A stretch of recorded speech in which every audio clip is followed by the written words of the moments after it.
అద్భుతమైనది ప్రభుని కృప, అతి మధురం అది పొందుట. అద్భుతమైనది ప్రభుని కృప, అతి మధురం అది పొందుట. మీ అందరికీ యేసే నామములో వందనాలు తెలియచేస్తున్నాం. యేసే కృప మీ అందరికీ తోడుగా ఉండండి గాక. ఆమేన్. ప్రభునందు ప్రియమైన వాళ్ళారా, మీ అందరికీ హృదయపూర్వక వందనాలు. క్రైస్ట్ షారోన్ చర్చి వారు సమర్పిస్తున్న యేసయ్య కృప అనే కార్యక్రమానికి మిమ్మల్ని అందరినీ ఆహ్వానిస్తున్నాం. ఈ సమయంలో దైవజన మురళీధర్ మోజెస్ గారు వాక్య సందేశాన్ని అందిస్తారు. అందరూ శ్రద్ధగా విని యేసయ్య దీవెనలు పొందుకుందాం. Praise the lord.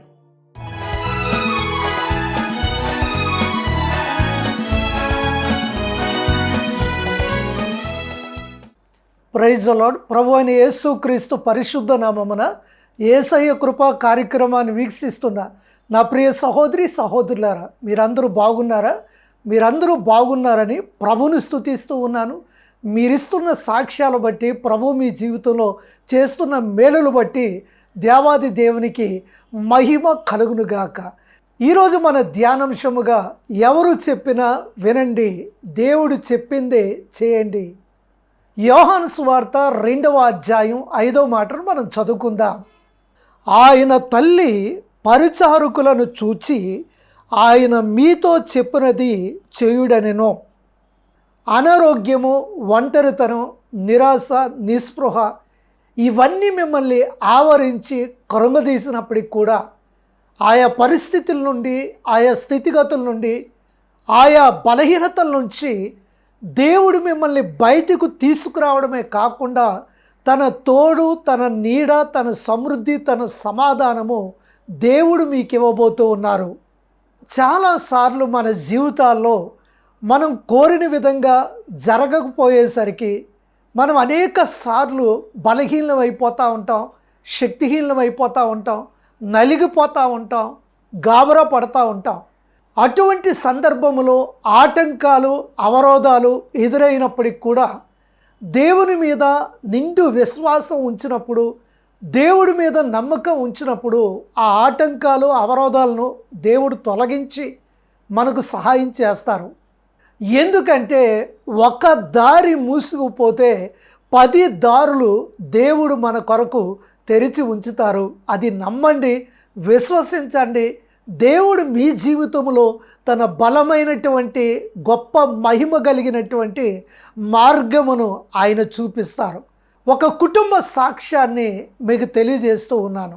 ఆ సోదరి తెలియజేస్తూ ఉన్నారు, అయ్యా సాతాను శోధనల వల్ల, సాతాను కలుగు చేసినటువంటి బాధల వల్ల మేమెంతగానో నిరాశపడి ఆయా విషయాల్లో డీలా పడిపోయి నలిగిపోయినటువంటి స్థితిలోనికి జారిపోయినప్పుడు, కృంగినటువంటి పరిస్థితుల్లోకి మేము వెళ్ళిపోయినప్పుడు దైవ సన్నిధిలో 3 దినములు ఉపవాసం ఉండి కన్నీరు కార్చి దేవుని సన్నిధిలో విజ్ఞాపన చేసినప్పుడు ఆ సాతాను శోధనలు, ఆ బంధకాలు మా గృహంలో నుండి, మా బిడ్డల జీవితంలో నుండి బయటికి వెళ్ళిపోవడమే కాకుండా దేవుని ప్రేమ చేత, దేవుని కృప చేత, దేవుని ఆశీర్వాదం చేత మరల మేము కట్టబడ్డాం, దేవుని ఆశీర్వాదం చేత దీవించబడ్డామని ఆ సోదరి మంచి సాక్ష్యాన్ని తెలియజేశారు.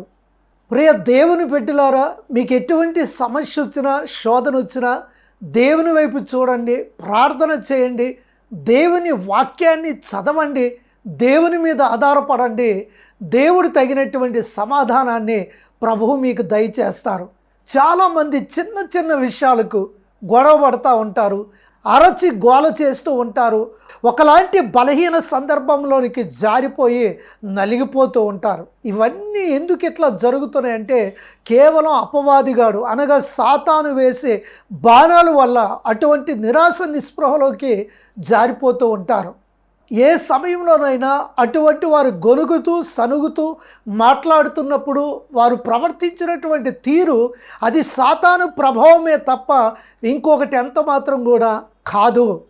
దేవుని యొద్దకు మన విశ్వాసంతో వచ్చినప్పుడు సాతానుగాడు పారిపోతాడు, వాడు మన దరిదాపుల్లోకి రాడు. మన మీదకి వచ్చినటువంటి ప్రతి శ్రమ, ప్రతి కన్నీరు కూడా దేవుడు తొలగించడమే కాకుండా ఆయన యొద్ద ఉన్నాం కనుక ఆయన మనల్ని సంరక్షించి కాపాడి సమృద్ధిని సమాధానమును దయచేస్తారు. మనకు ప్రియమైన వారి యొడల, మనం ప్రేమించిన వారి యొడల మనం ప్రేమ కలిగి ఉండాలి, వారితో సమాధానం కలిగి ఉండాలి, వారిని దేవుని ప్రేమతో దైవ చిత్తానుసారమైనటువంటి సహవాసం కలిగి ఉండాలి. మనకున్నటువంటి ఒకే ఒక్క జీవితం చాలా విలువైనది, ప్రశస్తమైనది, శ్రేష్టమైనది. మన అనుకుంటున్నటువంటి వారిని మనం ఎంత మాత్రం కూడా దూరం చేయకూడదు, వారికి దూరముగా ఉండి బ్రతకడానికి మనం ఇష్టపడకూడదు. ఆదికాండం 33వ అధ్యాయం 10వ మాటలో మనం చూద్దామా? అప్పుడు యాకోబు, అట్లు కాదు, నీ కటాక్షం నా మీద నున్న యెడల చిత్తగించి నా చేత ఈ కానుక పుచ్చుకొనుము. దేవుని ముఖము చూచినట్లు నీ ముఖము చూచితిని, నీ కటాక్షము నా మీద వచ్చినది కదా. ఒకప్పుడు యాకోబును చంపటానికి కుట్ర పన్నినటువంటి యాసావు తన తమ్ముడైనటువంటి యాకోబును చూచి ఆనందించి సంతోషించి శ్రేష్టమైనటువంటి ఐక్యతతో సమాధానముతో వారిరువురు కూడా ప్రేమ కలిగి సమాధానము కలిగి సంతోషము కలిగి జీవించడానికి, ఒకరి యొక్క మనసు ఇంకొకరు అర్థం చేసుకోవడానికి దేవుడిచ్చినటువంటి ఆ గొప్ప సమాధానం అమోఘమైనది, అతి శ్రేష్టమైనది. అనేక మంది మీ విషయాల్లో అనేకమైనటువంటి గొడవలు కలుగు చేసి మీ మధ్య ఉన్నటువంటి ఐక్యత, మీ మధ్య ఉన్నటువంటి సమాధానం, మీ మధ్య ఉన్నటువంటి ప్రేమను కొంతమంది పాడు చేస్తూ ఉంటారు, బలహీనం చెందేటట్లుగా చేస్తారు. అటువంటి వారి యొద్ద నుంచి ఖచ్చితంగా జాగృతి కలిగి ఉండాలి. 133వ కీర్తనలో దేవుని వాక్యం సెలవిస్తుంది, సహోదరుల ఐక్యత కలిగి నివసించుట ఎంతో మేలు, ఎంతో మనోహరము. సాతానుగాడు విడగొడతాడు, దేవుడు కలుపుతాడు. అదే సాతానికి దేవునికి ఉన్నటువంటి గొప్ప వ్యత్యాసం. దేవుని ప్రేమతో కలిసి ఉండటానికి సహోదరి సహోదరులుగా ప్రయత్నం చేయండి. దేవుని ప్రేమతో కుటుంబముగా కలిసి ఉండడానికి ప్రయత్నం చేయండి. దేవుని ప్రేమతో మంచి సహవాసం కలిగి ఉండడానికి ప్రయత్నం చేయండి. దేవుడు గొప్ప ఫలితాన్ని, గొప్ప ఆశీర్వాదాన్ని మీ కుటుంబంలో కలుగు చేస్తారు.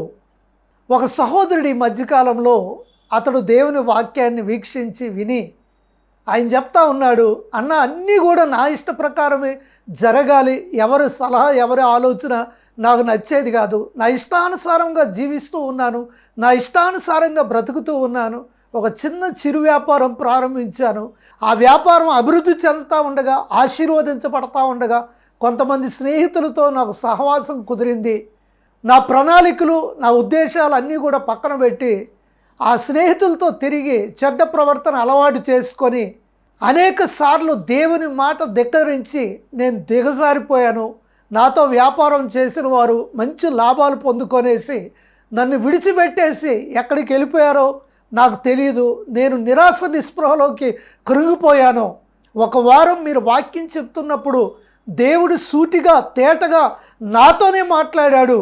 నా హృదయం బద్దలైంది, నా హృదయం గాయపరచబడింది, నా హృదయం చిన్నాభిన్నం అయిపోయింది. అటువంటి సమయంలో ఆ వాక్యాన్ని ఎత్తుపట్టుకొని దైవ సన్నిధిలో కన్నీటితో ప్రార్థన చేసినప్పుడు దైవజనుడిగా మీరు ప్రార్థన చేశారు. ఆ ప్రార్థనలు ఏకీభించాను.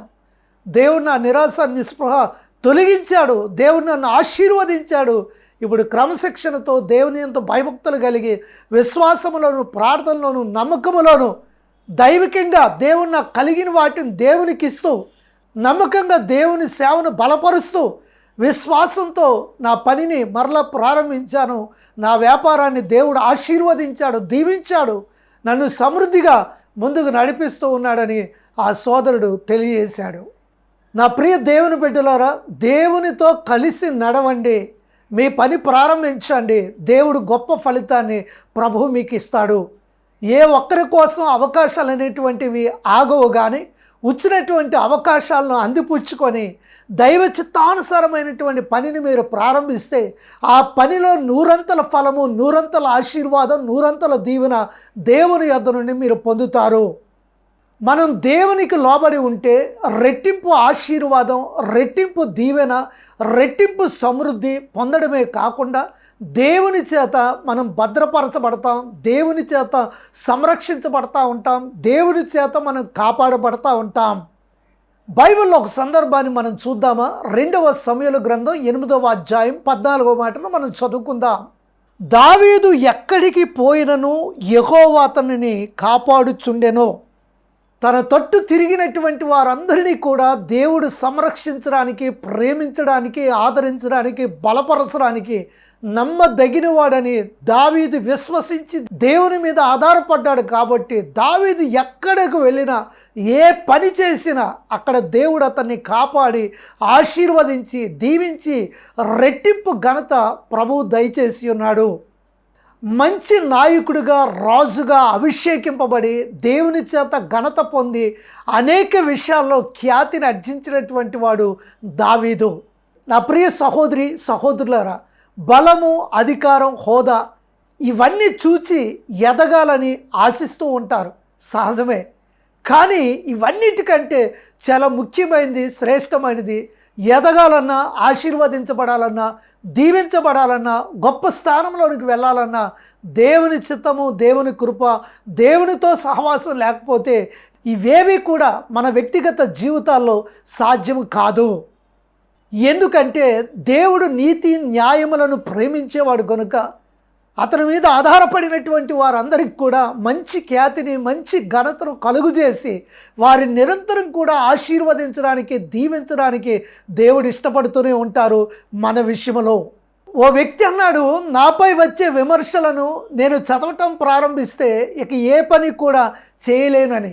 నా ప్రియ సహోదరి సహోదరులారా, మనపై వచ్చే విమర్శలను ప్రతిరోజు మనం లెక్కేసుకుంటే మనం ముందుకు సాగలేం, అక్కడే ఆగిపోతాం.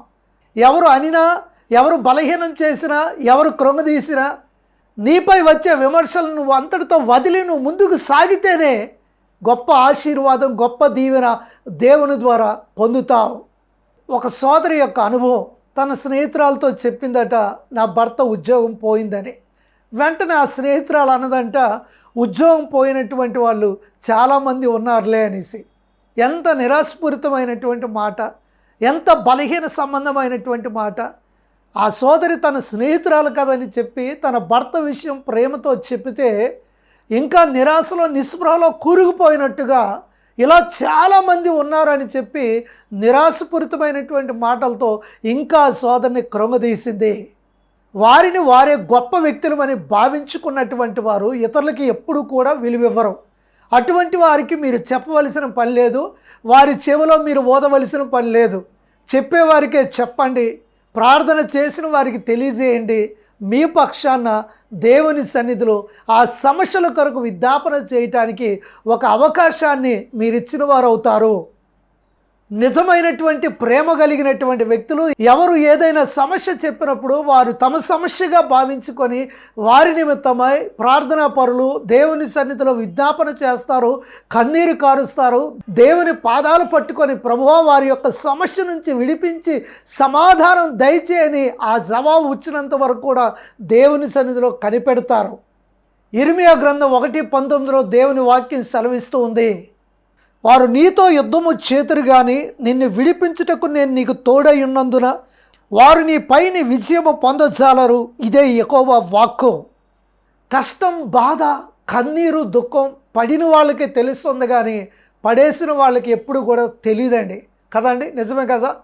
అలా మన వ్యక్తిగత జీవితంలో ఎటువంటి యుద్ధాలు వచ్చినప్పటికి కూడా ఆ యుద్ధాలు అనేది దేవుని చేతులకు అప్పగించినప్పుడు మన తరఫున, మన పక్షాన యుద్ధము చేయటానికి దేవుడు ఎప్పుడు కూడా సిద్ధంగానే ఉంటారు.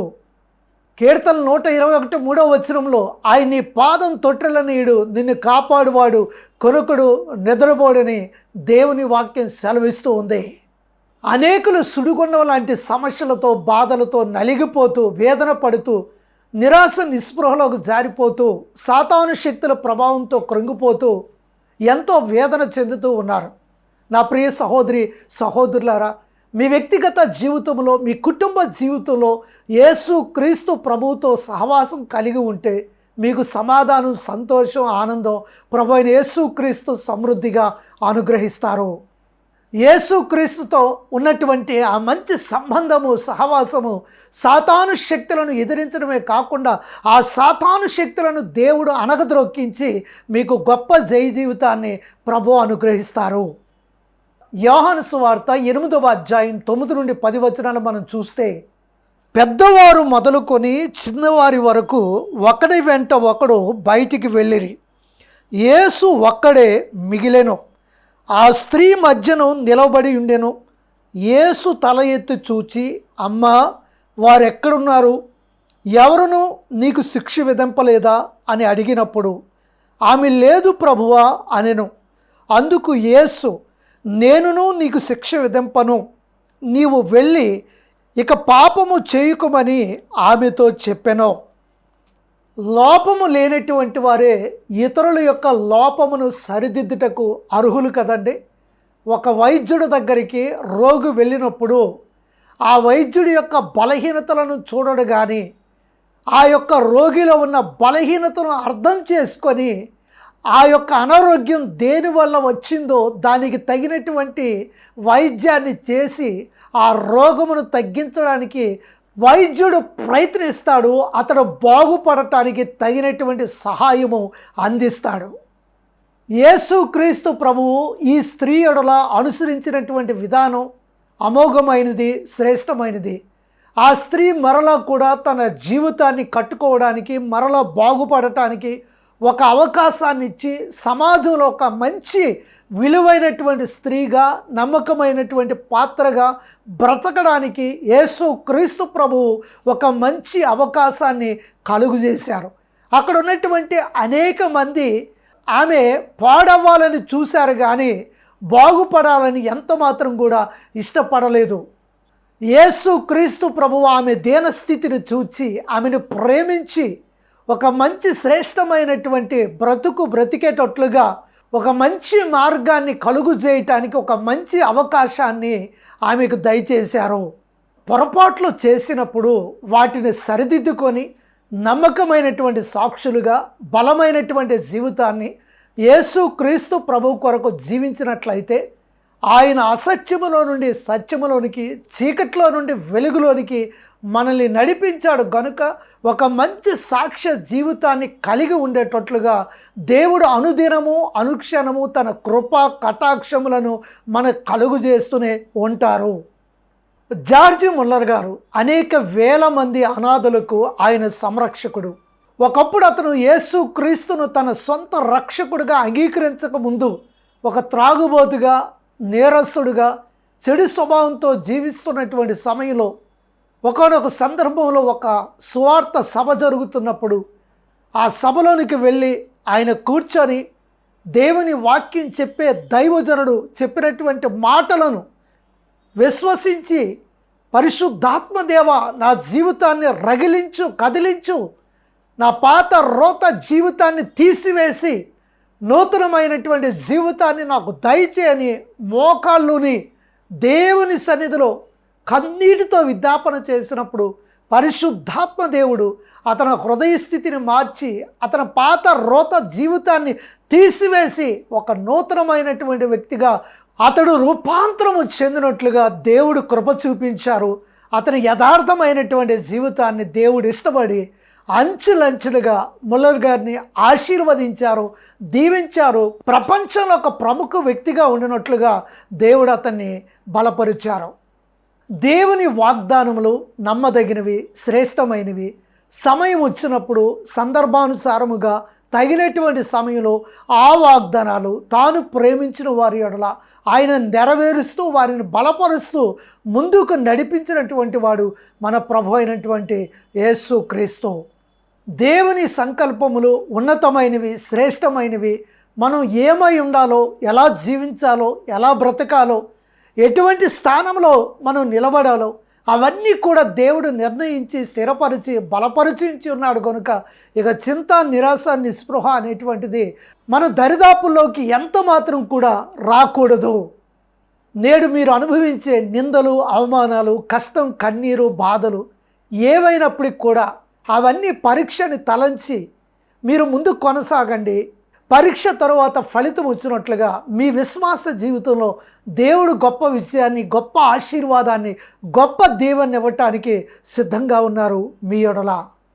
ఆయా పరిస్థితుల్లో ఎల్లప్పుడూ కూడా దేవుడు నాతో ఉన్నాడు, నాలో ఉన్నాడు, నన్ను నడిపిస్తూ ఉన్నాడు, నా సంరక్షకుడు ఆయనే, నా భద్రత ఆయనే అని మీరు విశ్వాసంతో యేసు క్రీస్తు ప్రభు మీద ఆధారపడినప్పుడు ఎవరు ఎన్ని చెప్పినా, ఏ విధంగా మీ గైడ్లైన్స్ ఇచ్చినా, దైవ చిత్తానుసారమైన జీవితంతో మీరు ముందుకు కొనసాగినప్పుడు దేవుడు ఖచ్చితమైన ఆశీర్వాదంతో, దీవెనతో మిమ్మల్ని నింపటానికి ప్రభువు ఇష్టపడుతూ ఉన్నారు.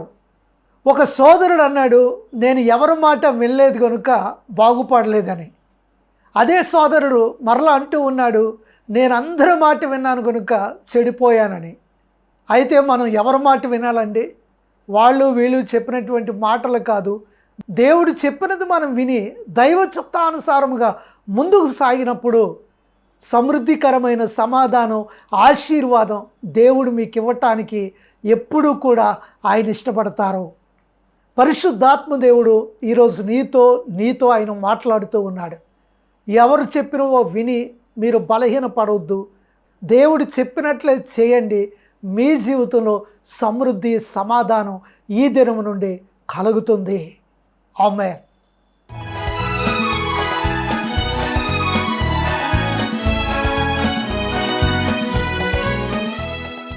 నా ప్రియ సహోదరి సహోదరులారా, ఇంతవరకు పరిశుద్ధాత్మ దేవుడు తన సేవకుడు నిలబెట్టి అమూల్యమైనటువంటి దైవ సందేశం ద్వారా మీరు ఆదరించబడ్డారని ప్రభువుని నేను స్తుతిస్తూ ఉన్నాను. మీ వ్యక్తిగత కుటుంబ జీవితంలో ఏ సమస్య అయితే ఉన్నదో ఈ సమయంలో దైవ సేవకుడిగా మీ పక్షాన ప్రార్థిస్తూ ఉండగా మీ ఎడమచ్చే గుండె మీద పెట్టుకొని మీ కుడిచే ఆకాశం వైపు ఎత్తండి. దేవుడు గొప్ప సమృద్ధితో, సమాధానంతో ఈ దినం నుండి ప్రభు మిమ్మల్ని దీవించి ఆశీర్వదించి నడిపించబోతూ ఉన్నారు. మనం ప్రార్థన చేసుకుందాం.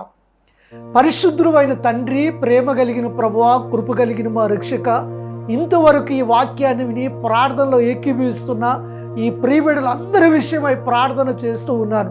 అయ్యా, మీరు నమ్మదగినటువంటి దేవుడు, ప్రేమ కలిగిన తండ్రివి, కృప కలిగినటువంటి రాజు నాయన. బిడ్డల పక్షాన ప్రార్థిస్తూ ఉండగా యేసు క్రీస్తు నామమున అద్భుతములు జరుగునుగాక, ఆశ్చర్యకార్యాలు జరుగునుగాక, మహత్కార్యాలు జరుగునుగాక. ఎంతమంది పిల్లలు పరీక్షలు రాస్తూ ఉన్నారో ఆ పరీక్షల్లో మంచి విజయము కలుగునుగాక. ఎంతమందికి వివాహాలు కాక ఎదురు చూస్తూ ఉన్నారో శ్రేష్టమైనటువంటి వివాహ బంధాలు జరుగునుగాక. ఎంతమందికి గర్భఫలాలు లేవో యేసు క్రీస్తు నామమున వారి గర్భ ద్వారములు తెరవబడును గాక. ఎంతమంది ఆర్థిక అప్పుల సమస్యలతో నలిగిపోతూ ఉన్నారో యేసు నామమున వారి యొక్క ఆర్థిక అప్పుల సమస్యలు తొలగిపోవును గాక. ఎంతమంది కుటుంబ సమస్యలతో నలిగిపోతూ ఉన్నారో ఆ కుటుంబ సమస్యల నుండి సమాధానము కలుగును గాక. ఎంతమంది ఉద్యోగాల కొరకు ఎదురు చూస్తూ ఉన్నారో యేసు క్రీస్తు నామమున దేవా నాయన వారికి ఉద్యోగాలు దయచేయండి, ప్రమోషన్లు దయచేయండి. కొంతమంది ఉద్యోగాలు కోల్పోయి అయ్యా ఏడుస్తూ ఉన్నారు, కన్నీరు కారుస్తూ ఉన్నారు, బాధపడతా ఉన్నారు. వారి సస్పెన్షన్లు ఎత్తివేసి నాయన వాళ్ళకి దీవించి ఆశీర్వదించి మంచిగా ఉద్యోగాల్లో నిలదొక్కుని ప్రమోషన్లతో ఆశీర్వదించబడటానికి సహాయం చేయండి నాయన. గాయం కట్టే దేవుడు నాయన యేసు క్రీస్తు నామమున బిడ్డల మధ్య సమాధానం దయచేయండి, శక్తి దయచేయండి, బలము దయచేయండి ప్రభువా. ఎంతమంది నాయన యేసయ్య కృపా కార్యక్రమములు విజయవంతంగా కొనసాగడానికి సహకరిస్తూ ఉన్నారో వారి కుటుంబాల మీదకి, వారి బిడ్డల మీదకి రెండింతల ఆశీర్వాదం వచ్చునుగాక, దీవెన వచ్చునుగాక, సమృద్ధి వచ్చునుగాక.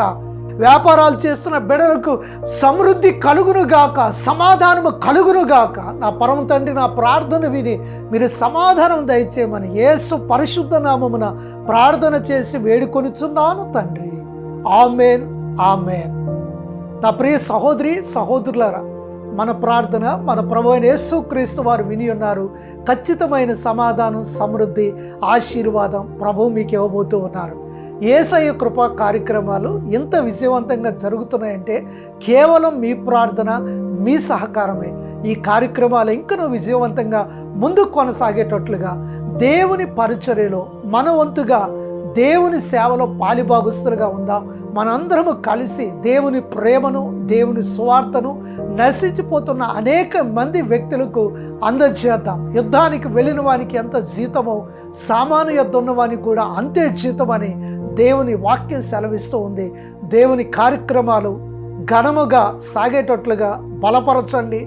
దేవుని ఆశీర్వాదాలతో సమృద్ధితో మనందరం దేవుని రాజ్యాన్ని కట్టి అనేక మందికి యేసు క్రీస్తు ప్రభు యొక్క వెలుగును పంచుదాం. ఈ సమయంలో దైవ ఆశీర్వాదాలను మనం తీసుకుందాం.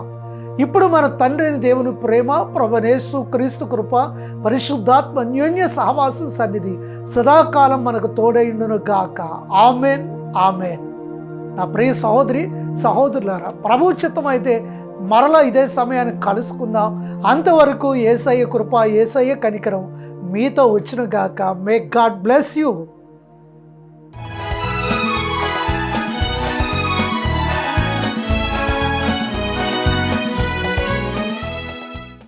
ప్రతి మనిషి సమాజానికి ఏదో ఒక చిన్న సహాయమైనా చేయాలని ప్రతి ఒక్కరూ అనుకుంటారు. కానీ ఆ సహాయం ఎలా చేయాలో ఎవరికీ స్పష్టముగా తెలిసి ఉండదు.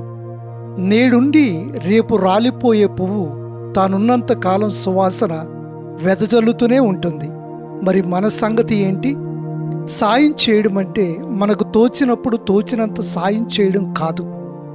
ఎదుటి వారికి అవసరమైనప్పుడు అవసరమైనంత సాయం చేయాలి.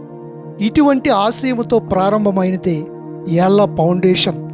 యాళ్ళ ఫౌండేషన్ ద్వారా పేద పిల్లలకు వస్త్రాలు, ఆహార పంపిణీ, వారి చదువులకు అవసరమైన స్కాలర్షిప్స్, స్టడీ మెటీరియల్, ట్యూషన్ ఫీజులు, వృద్ధులకు వసతి సదుపాయం, ఆహార పంపిణీ, అనాథులకు విధవరాండ్రులకు తగిన తోడ్పాటు, ప్రకృతి విపత్తులు సంభవించినప్పుడు అత్యవసర సహాయము మొదలగు కార్యక్రమాలు యాళ్ళ ఫౌండేషన్ ద్వారా చేయడం జరుగుతుంది. ఈ గొప్ప పనిలో మీరు పాలిభాగస్తులుగా ఉండవచ్చు. సహకరించండి, స్పందించండి.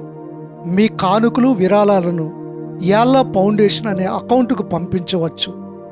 Section 80C income tax act 1961 ప్రకారం ఆదాయ పన్ను రాయితీ లభించును. రండి, మీరు పాల్గొనండి.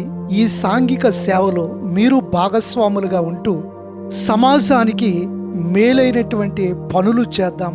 మన వంతు సహాయంతో అనేక మందిని ఆదరిద్దాం.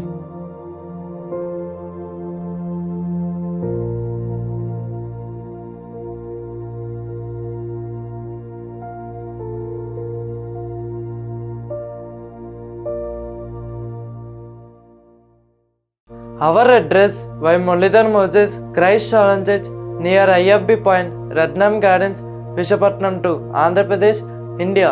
Our phone numbers 9848293089 and 9848343089.